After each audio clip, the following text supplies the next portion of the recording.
우리가 성경을 읽다 보면 내 이야기처럼 쉽게 그리고 더 친근감 있게 다가오는 말씀들이 있습니다. 본문도 그런 말씀 중에 하나입니다. 오늘 본문은 하나님의 선택을 받은 한 사르밧 과부의 이야기입니다. 하나님께서는 인생의 가뭄을 지나고 있는 한 사르밧 과부를 선택하시고 그녀의 삶에 하나님의 히스토리를 써 내려가셨습니다. 여기 사르밧은 사람의 이름이 아니라 지중해 연안에 있는 작은 성읍의 이름입니다. 왜 하나님께서는 이 여인을 선택하셨을까요? 오늘 본문 12절을 보면 이 사르밧 여인이 가진 것이라고는 밀가루 한 움큼, 병에 조금 남은 기름이 전부였습니다. 무엇을 말씀하고 싶은 것일까요? 우리의 주변을 돌아보면 어려운 가운데서도 더 어려운 사람이 있습니다. 부족한 가운데서도 턱없이 부족한 사람이 있습니다. 하나님께서는 사르밧 지역에서도 가장 힘든 여인을 선택하셔서 그 부족함을 하나님의 이야기로 채워가고 계셨습니다. 이 여인의 삶을 두려움이 변하여 노래가 되게 하셨고 전날의 한숨이 변하여 기쁨이 되게 하셨습니다. 사랑하는 성도 여러분, 뭐가 은혜일까요? 우리의 삶 속에 뭐가 하나님의 축복일까요? 하나님께서 나를 통해 일하시기를 원하신다는 것입니다. 그 내가 어떤 존재이냐는 것입니다. 하나님이 나를 통해 일하시기를 원하시는데 그 일하시기를 원하는 내가 어떤 사람이냐 하는 것입니다. 사르밧 과부처럼 열심히 살려고 애쓰지만 상황이 따라주지 못해, 아니 주어진 상황으로 인하여 한계를 경험하며 깊은 절망의 시간을 지나고 있을 수도 있습니다. 하나님께서는 건강한 자에게는 의원이 필요가 없고 쓸데가 없고 병든 자에게만 필요하다고 말씀하셨던 것처럼 이런 우리의 연약함을 하나님의 스토리로 채우셔서 두려움이 변하여 노래가 되게 하시며 한숨이 변하여 기쁨이 되게 하시려고 우리를 선택하셨기에 오늘 이 말씀이, 오늘 이 본문이 더 은혜가 되는 것입니다. 그럼 하나님은 어떻게 이 여인의 삶에 하나님의 이야기를 써 내려가셨을까요? 이 열왕기상은 솔로몬이 죽고 난 다음에 분열된 나라들의 왕들이 어떻게 그 나라를 통치하였는지 그 왕들의 역사를 기록한 책입니다. 당시에 아합 왕은 그 어떤 왕들보다 우상을 숭배하고 하나님 보시기에 악을 행했습니다. 그 결과로 인하여서 극심한 가뭄이 이 땅에 찾아오게 됩니다. 나라에 가뭄이 찾아오면 온 백성이 가뭄에 시달리게 됩니다. 여러분, 불경기가 찾아오면 예수 믿는다고 불경기가 없는 것이 아니라 불경기 가운데 다 살아가게 됩니다. 그나마 가진 것이 있는 사람은 견딜만 합니다. 그나마 가진 것이 있는 사람은 인내할 수 있습니다. 그러나 가진 것이 없는 사람은 더 어렵고 더 힘든 것이 가뭄의 고통입니다. 사르밧 과부는 더 이상 버틸 힘이 없었습니다.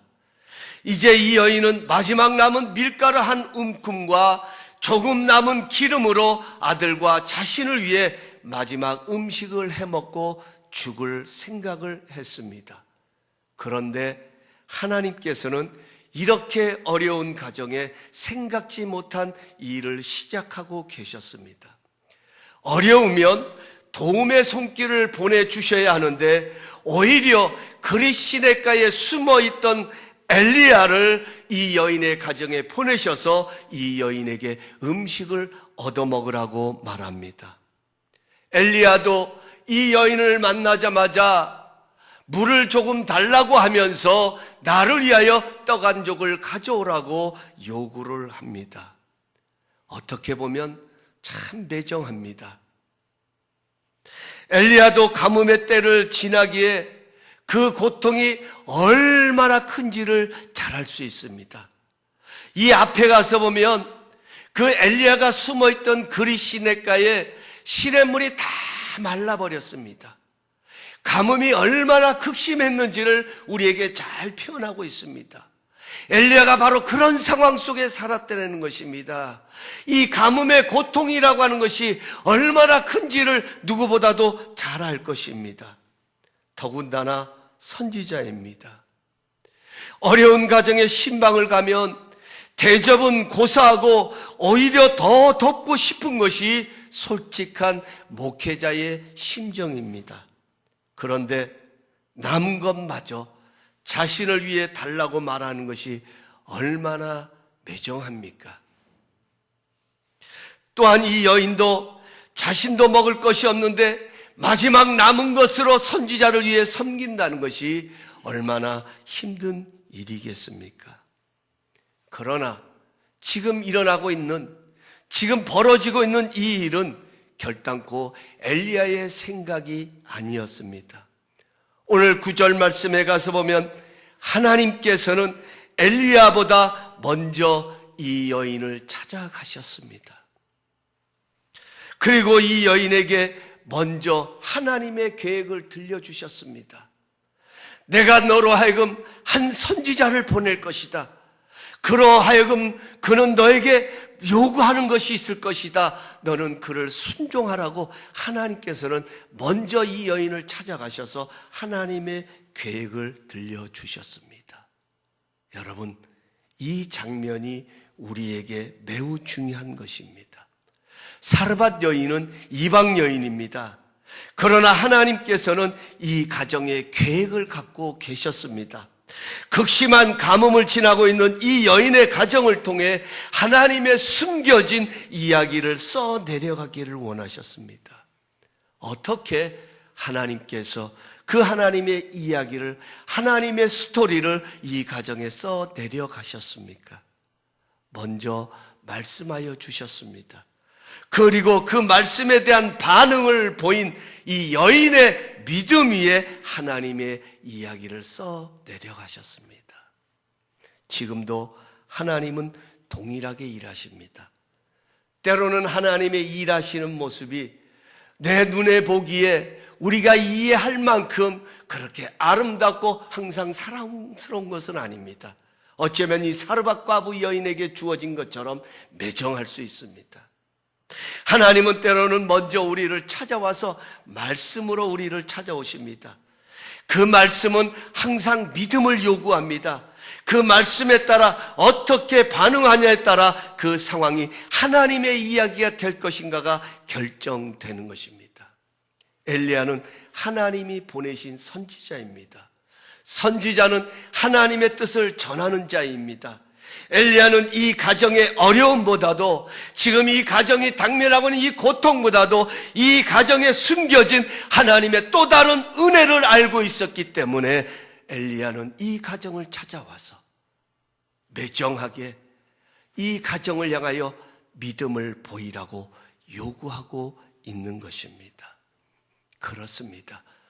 우리가 먼저 믿음을 보이면 하나님께서는 그 믿음의 토대 위에 하나님의 이야기를 써 내려가십니다.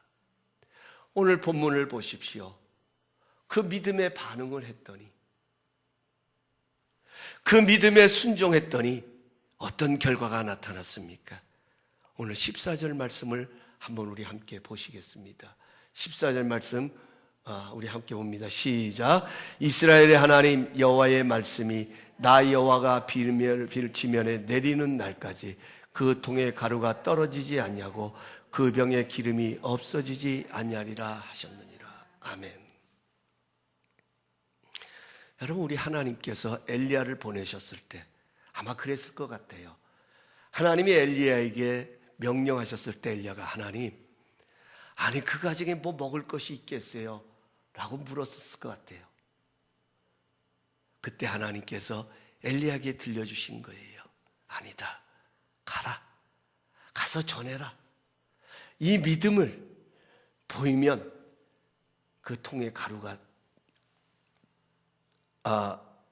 비를 지면에 내리기까지, 이 가뭄이 지나기까지 그 통의 가루가 떨어지지 않을 것이다. 엘리야에게 들려주신 거예요. 그래서 엘리야가 가서 이야기를 합니다. 그런데 정말로 순종했더니 가뭄이 끝날 때까지 굶지 않았다는 것입니다.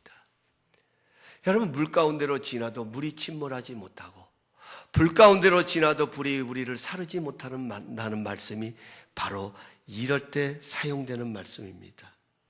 불경기가 찾아오면 누구나 인생의 가뭄을 지나가야 합니다.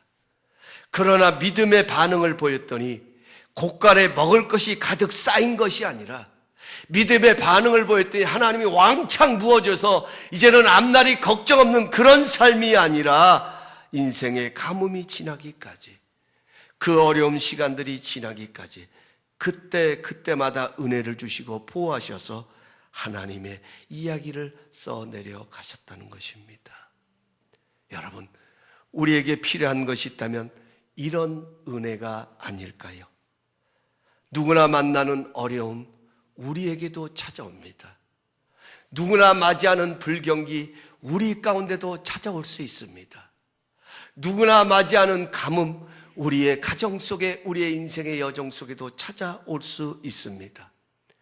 그러나 그 어려움이 우리를 위해 감추어 두신 하나님의 은혜가 보여지고 나타나는 그런 은혜가 있다면 얼마든지 두려움이 변하여 노래가 되고 한숨이 변하여 기쁨이 되어질 것입니다. 이런 은혜를 누리기 위해 오늘 성경은 반드시 극복해야 할 장애가 있음을 말씀하고 있습니다. 이 열왕기상 17장의 말씀은 하나님의 은혜 가운데 이 모든 상황을 승리하며 살아갔다고 하는 그 이야기, 그 스토리지만, 그러나 그 은혜를 누리기 위해서는 반드시 넘어야 할 장애물이 있음을 우리에게 명백하게 말씀하고 있다는 것입니다. 그것이 바로 뭐냐면 13절에 나오는 엘리야가 이 여인을 향하여 주신 말씀이에요. 그 말씀은 두려워하지 말라라는 것입니다. 두려워하지 말라. 여러분, 이 사르밧 과부라고 하는 여인이 무조건 하나님의 말씀 앞에 순종할 수 있었던 것 아니에요. 여러분 같으면 이런 순종이 쉽겠습니까? 내가 여유가 있고 좀 넉넉할 때 드려지는 것 얼마든지 가능하지요. 왜? 하나님의 나라를 위한 것이니까. 하나님이 원하시는 일이기 때문에 우리는 얼마든지 그렇게 할 수 있습니다. 그런데 마지막 남은 한 밀가루, 한 웅큼입니다. 한 웅큼이 뭔지 아시지요? 한 주먹밖에 안 되는 거예요. 지금 내가 가진 것은, 내게 있는 식량은 이거밖에 없어요. 내 주머니는 텅텅 비어 있어요. 내 곳간에는 남은 것이 없어요. 이제 이것마저도 하나님이 원하신다고 하는데 이것을 하나님 앞에 드릴 수 있다고 하는 것, 여러분 어떤 믿음을 가져야 이것이 가능하겠냐는 거예요. 이게 쉬운 일입니까? 우리가 성경에 나온 이야기니까 쉽게 말할 수 있는지 몰라도 정말 내 상황 속에 하나님이 오늘 나에게 이렇게 요구하신다면 어떻게 이렇게 할 수 있겠습니까? 아니, 여기 있는 김 목사에게 하나님이 요구하신다면 아마 저는 밤잠을 설칠 거예요. 여러분, 사르밧 과부도 마찬가지예요. 하나님이 먼저 찾아와 들려주셨지만 내가 너에게 이런 일을 이루려고 하니까 그 선지자가 찾아오면 순종하라고 하나님이 말씀해 주셨지만 막상 그 현실이 찾아오니까요, 이 여인이 할 수 있는 이야기가 뭐예요? 자기 형편이에요. 내 상황이에요. 어찌 보면 내가 이 일을 한다고 하는 것이 얼마나 힘들고 어려운가, 내 모습을 변론하는 거예요. 그래서 그렇게 말해요. 당신의 살아계신 하나님을 두고 맹세하노니. 이게 무슨 말이에요? 하나님은 살아계시더라는 거예요. 나를 찾아와 주신 그 하나님 앞에 내가 맹세합니다. 나 가진 것 이 한 움큼밖에 없어요. 이것도요, 나 이거 먹고 이제 죽을 생각을 했어요. 이게 이 여인의 고백이었어요. 이때 엘리야가 말합니다. 두려워하지 말고. 지금 두려운 거예요. 이 사르밧 가부의 여인 속에는 지금 두려움이 가득한 거예요.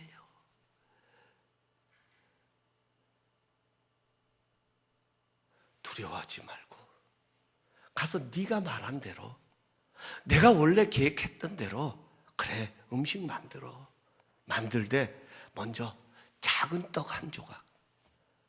어쩌면 성경은 이렇게 기록해 놨을까요? 큰 떡도 아니에요. 작은 것 하나. 네가 먹을 것 그 중에서도 작은 것 하나. 너가 계획했던 그것 중에 한 부분이라도 먼저 내게로 가져와라. 그리고 남은 것으로 내 아들과 너가 먹어라.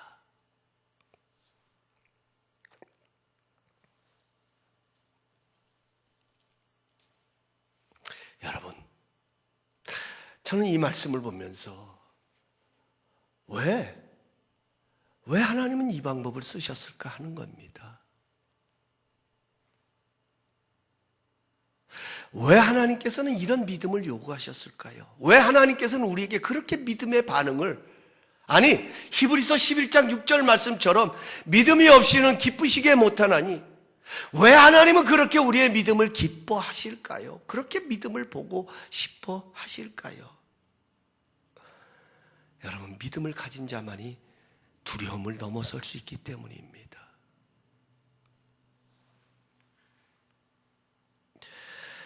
여러분, 왜 우리가 두려움을 넘어서야 합니까? 두려움은 하나님의 은혜를 맛보지 못하도록 가로막는 장애물입니다. 우리가 두려움을 극복해야 하는 이유는 두려움이 가져다주는 영향력 때문입니다. 두려움은 불안을 가져다 줍니다. 불안은 결국 우리의 삶을 무기력하게 하고 우리의 생각을 최악으로 끌고 갑니다. 가뭄의 때를 지나고 어려운 시간을 지나니까 상황을 보면 그 마음에 있는 것은 두려움밖에 없는 거예요. 염려밖에 없는 거예요. 불안밖에 없는 거예요.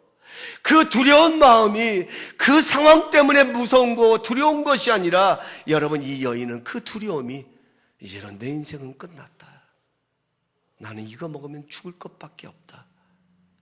그 삶을 최악의 생각의 자리로 끌고 갔다라는 거예요.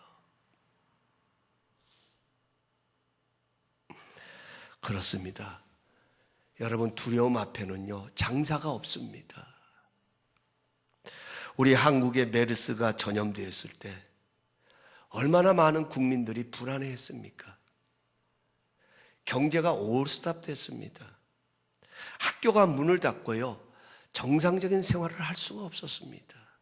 이게 두려움의 영향력이에요. 이 메르스라고 하는 이 바이러스의, 이것도 무서운 거지만 더 무서운 것은 그 두려움의 원인이 되는 이 메르스가 가져다주는 영향력인 거예요. 우리 삶을 파괴하는 그 영향력이 더 무서운 거예요.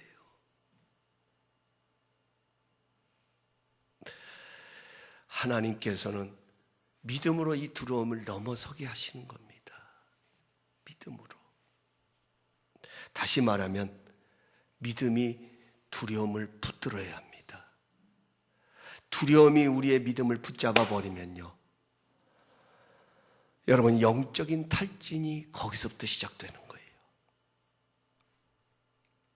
오늘 그래서 제가 디모데후서의 말씀을 함께 나누는 겁니다. 하나님이 우리에게 주신 마음은 두려운 마음이 아니라고 가르쳐주고 있습니다. 하나님은 절대로 두려운 마음을 우리에게 주시지 않습니다. 여러분, 때로는 혹이라도 내가 무엇인가 실수하고 잘못했기 때문에 혹시 하나님이 나를 벌하시는 것은 아닐까 하는 그런 두려운 마음이 있으십니까? 그것조차도 하나님이 주시는 마음 아닙니다. 이제 다음 주가 내일부터 우리가 나누겠지만 우리 하나님은 그런 분이 아니세요. 여러분은 여러분들의 자녀들에게, 아니 여러분들의 자녀들의 실수를 보고 여러분의 자녀들의 잘못됨을 보면서 그 자녀들에게 어떤 부모가 되기를 원하십니까? 자녀들이 무서워 벌벌 떠고 어찌할 바를 몰라서 그 아버지의 눈길을 피하고 엄마의 눈길을 피하는 그런 자녀가 되길, 그런 부모가 되기를 원하십니까? 아니면 그런 두려움 속에서도, 그런 잘못됨 속에서도 얼마든지 부모님을 찾아와서 자신의 어려움을 이야기하고 자신의 고통을 나누면서 어떻게 그 어려움을 극복할 것인지 함께 극복해 갈 수 있는 그런 귀한 사랑스러운 부모가 되기를 원하십니까? 왜 그런 부모가 되기를 원하세요? 하나님은 그런 분이세요. 내가 뭘 안 했기 때문에, 내가 물론 기도 생활을 안 하면 하나님께서 그 기도 생활을 할 수 있도록 우리를 그 환경으로 몰아가실 수는 있어도, 그 기도의 자리로 하나님께서 우리를 인도해 가실 수는 있어도 그것 때문에 우리를 벌하시는 분은 아니에요. 예레미야 29장 11절은 말씀하십니다. 너희를 향한 하나님의 생각을 내가 아나니 재앙이 아니라 장래의 소망을 주려는 것이다. 하나님의 생각은 재앙이 아니에요. 하나님의 생각은 벌을 주시는 것이 아니에요. 하나님의 생각은 우리를 살리시는 거예요. 하나님의 생각은 우리에게 선이 되게 하셔서 장래에 오히려 그 실수까지도, 오히려 그 넘어짐까지도, 오히려 그 죄까지도 오히려 장래의 소망이 되게 하시는 것, 이것이 하나님의 생각입니다. 하나님의 마음은 두려운 마음이 아닙니다. 오늘 디모데가 매우 연약했어요. 그래서 사도 바울이 디모데에게 편지를 썼어요. 내게 주신 그 은사가 지금 두려움 가운데 내게 맡기신 이 사명 앞에서 내가 어떻게 이 일을 감당해야 할까 염려하고 두려움 가운데 빠져있는 그 디모데를 향하여 바울이 편지를 쓴 거예요. 그러면서 내 안에 하나님이 주신 그 은사가 있다. 그 은사가 다시금 내 안에서 불밀듯 일어남으로 인하여서 하나님이 주신 마음은 두려운 마음이 아니에요. 오늘 성경에 가서 보면 능력과 사랑과 절제하는 마음이라고 말씀합니다. 사랑하는 성도 여러분, 우리가 두려움을 이길 수 있는 것은 하나님의 능력을 구해야 하는 거예요. 그 두려움을 넘어설 수 있는 능력을 누가 주시느냐? 하나님이 주신다라는 것입니다. 바로 이 능력이 믿음 속에 담겨 있는 거예요. 여러분, 풍랑이를 걸어오시는 예수님, 주님의 말씀에 순종하여 노를 저었던 그 제자들, 그런데 풍랑을 만납니다. 이게 우리의 인생의 여정입니다. 이게 우리의 삶의 모습입니다. 아니, 이것이 우리의 믿음의 길입니다. 오늘 우리가 믿음의 하나님의 말씀에 순종해서 그 말씀을 따라 살아가지만 생각지 못한 풍랑이 일어나는 거예요. 생각지 못한 상황들이 우리를 찾아올 수 있어요. 그럴 때 여러분, 그 풍랑을 바라보면서 두려워 떨 수밖에 없는 게 우리의 모습이에요. 그래서 예수님께서 물 위를 걸어오십니다. 아니, 그 뱃머리에서 잠들어 있는 제자들이 예수님을 깨웁니다. 주님, 우리가 죽게 되었는데 어째서 우리를 돌아보지 않냐십니까? 예수님께서 일어나셔서 그 풍랑을 잔잔하게 하신 후에 믿음이 적은 자들아, 왜 의심하였느냐고 주님은 말씀하여 주셨습니다. 사랑하는 성도 여러분, 우리는 날마다 하나님의 능력을 구해야 하는 이유가 바로 여기에 있습니다. 빌립보서 4장 13절 말씀처럼 내게 능력 주시는 자 안에서 내가 모든 것을 할 수 있기 때문에 우리는 날마다 하나님의 능력을 구해야 합니다. 두려움에서 자유할 수 있는 방법은 하나님의 능력을 구하는 것입니다. 여기 내게 능력 주시는 자에서 내가 모든 것을 할 수 있다는 이 말은 하나님을 신뢰하면 인간에게 있어서 모든 문제는 사라진다는 말이 아닙니다. 하나님을 신뢰하기만 하면 공포가 자동으로 사라진다는 말이 아닙니다. 이 구절을 올바로 이해하기 위해서는 그 앞절 빌립보서 4장 12절 말씀을 이해합니다. 내가 비천에 처할 줄도 알고 풍부에 처할 줄도 알아 모든 일에 배부르며 배고픔과 풍부와 궁핍에도 일체의 비결을 배웠노라. 여러분, 이 말씀을 해석하면 이런 말입니다. 나는 가난한 상황이 찾아와도 그 가난에 처할 수 있다는 겁니다. 내게 부유한 상황이 찾아오면 얼마든지 나 또한 그 부유한 상황 속에 살아갈 수 있다는 것입니다. 배고픔에도 처할 줄 안다는 것입니다. 나는 어떤 상황 속에서도 자족하는 능력을 배웠다고 말하는 것입니다. 내가 이렇게 할 수 있는 것은 내게 능력을 주시는 그분 안에서 이 모든 것을 할 수 있기 때문이라는 거예요. 다시 말하면 자족할 수 있는 것, 가난 속에서도 부요함 속에서도 궁핍 속에서도 배고픔 속에서도 내가 만족할 수 있는 것은 내게 능력을 주시는 분이 따로 계시다라는 거예요. 그분이 능력을 주실 때 우리는 그런 삶을 살아갈 수 있다는 것입니다. 내일부터 열려지는 성령 기도회가 바로 이 능력을 구하는 시간이 될 것입니다. 하나님의 위대한 질문 앞에 우리가 믿음으로 반응하며 그 믿음으로 나갈 때에, 아니 믿음으로 결단할 때에 하나님께서는 지금 우리 눈에 보여지는 그 상황도 넉넉히 뛰어넘을 수 있는 그런 능력을 우리의 마음에 부어주실 줄로 믿습니다. 두 번째로 가서 보면 사랑의 마음을 주신다고 말씀합니다.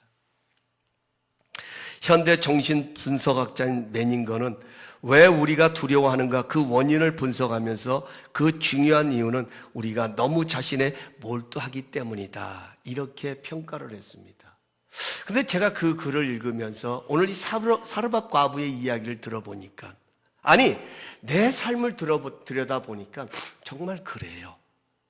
사실 우리가 두려움 가운데 놓여 있는 것은 우리에게 찾아온 그 상황이 우리를 불안으로 몰아가고 우리를 두려움 가운데 거하게 하지만, 정말 무서운 것은 그 상황 속에 내가 집착하고 있다는 거예요. 내 자신에게 너무 빠져 있다 하는 것입니다. 내 자신에게 몰두할 때 두려움은 더 증가한다, 이렇게 말합니다.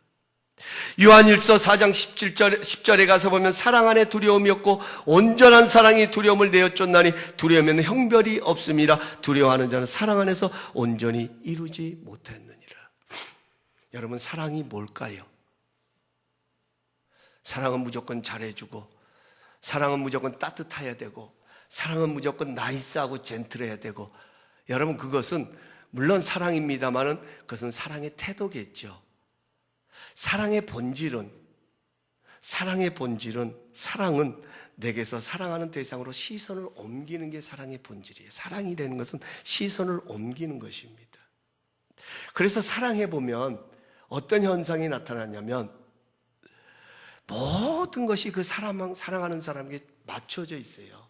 내 삶까지도, 내 생활까지도, 내 생각까지도, 내가 좋아하는 습관까지도 사랑하는 사람에게 맞춰져 있어요. 그래서 사랑하는 사람이 싫어하면 나도 그것을 절제합니다. 왜? 내가 사랑하는 사람이 싫어하기 때문에, 내가 사랑하는 사람이 좋아하지 않기 때문에. 무엇을 먹고 싶어도 내가 먹고 싶은 것이지만 사랑하는 사람이 더 맛있게 먹는 것을 보면 더 행복하기 때문에 무엇을 먹을까 사랑하는 사람에게 먼저 물어보잖아요. 이게 사랑이 가져다주는 매너입니다. 그래서 정말 사랑을 하려고 하면 내 시선이 그 사랑하는 사람을 향하여 바뀌어져 있어야 돼요. 내게 초점이 맞춰지면서 사랑한다고 하는 것, 여러분 이게 쉽지 않지요. 모든 것이 그러면 그 사람조차도 나에게 맞춰져 있어야 합니다. 그러면 사랑한다는 것이 어렵습니다.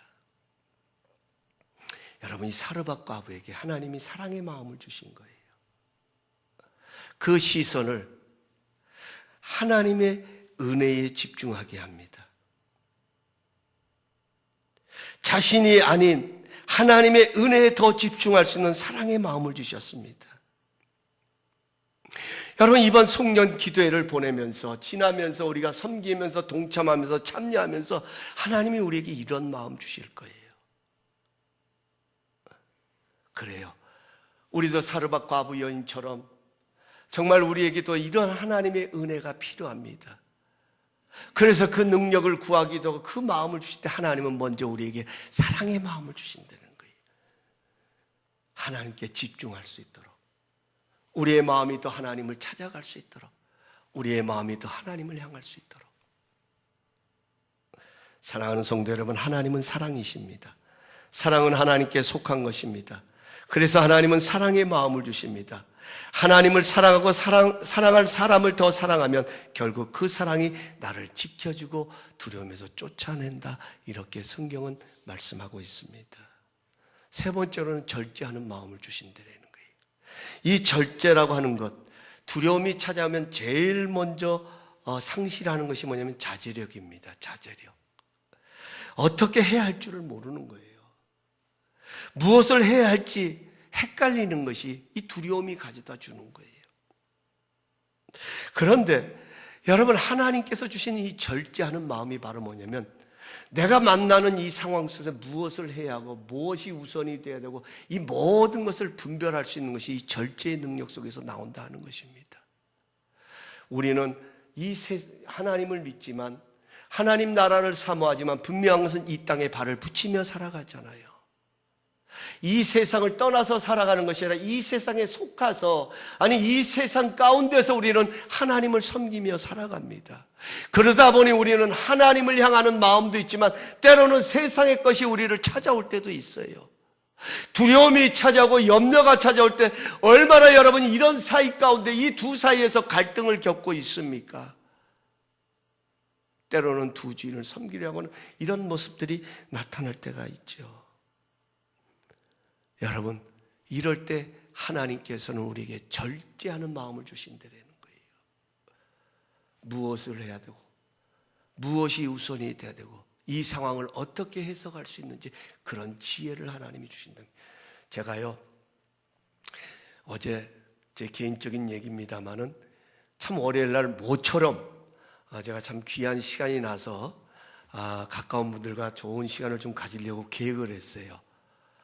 그런데 생각지 못한 일이 발생이 돼서 그 계획들이 다 취소하게 됐어요. 저에게 일어나가지고. 그래서 월요일날 그것이 아닌 다른 일을 해결해야 할 일이 있어가지고 참 마음이 편치를 안 했어요.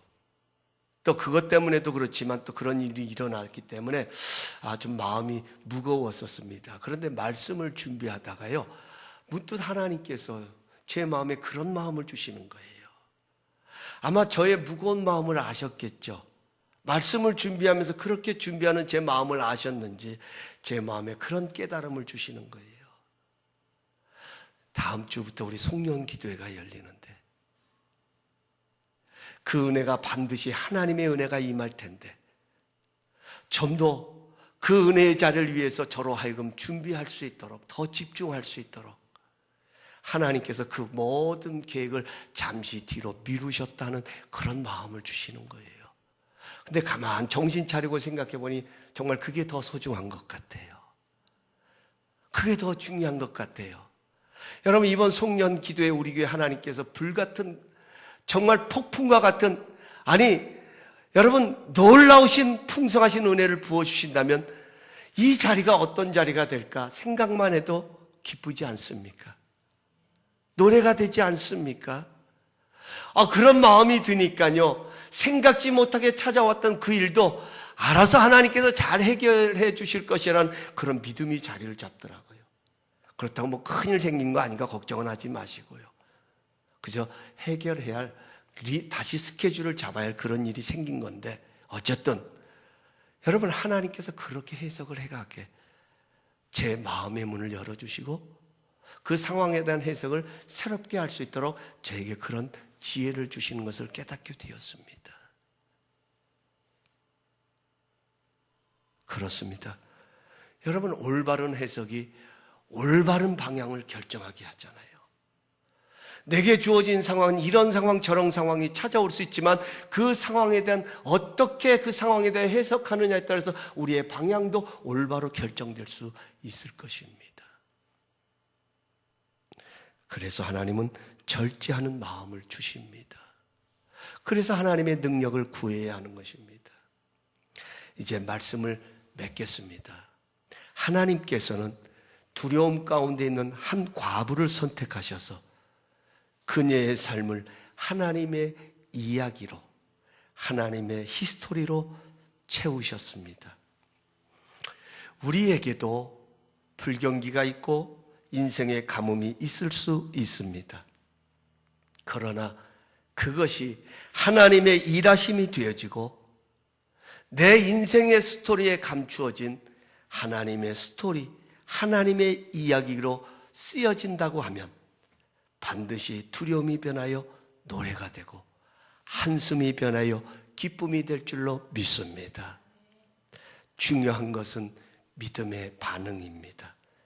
하나님께서는 우리의 믿음의 토대 위에 하나님의 이야기를 써내려 가십니다. 말씀에 반응하기를 힘써야 합니다. 그래서 우리는 하나님의 마음을 구해야 합니다. 내 능력으로 되는 것이 아니기 때문에, 내 신앙의 경력으로 이루어지는 것이 아니기 때문에, 하나님이 주시는 능력이 있어야 하기 때문에 하나님이 주시는 그 능력의 마음을 구해야 합니다. 하나님이 주시는 마음은 두려움이 아니라 능력과 사랑과 근신의 마음, 절제하는 마음입니다. 늘 이런 하나님의 마음을 구하심으로 두려움이 믿음을 붙드는 것이 아니라 믿음이 두려움을 지배하는, 그래서 하나님의 이야기가 많아지는 그런 노래를 부르는, 그런 기쁨을 증거하는 우리 모두가 될 수 있기를 예수님의 이름으로 축복합니다. 기도하시겠습니다.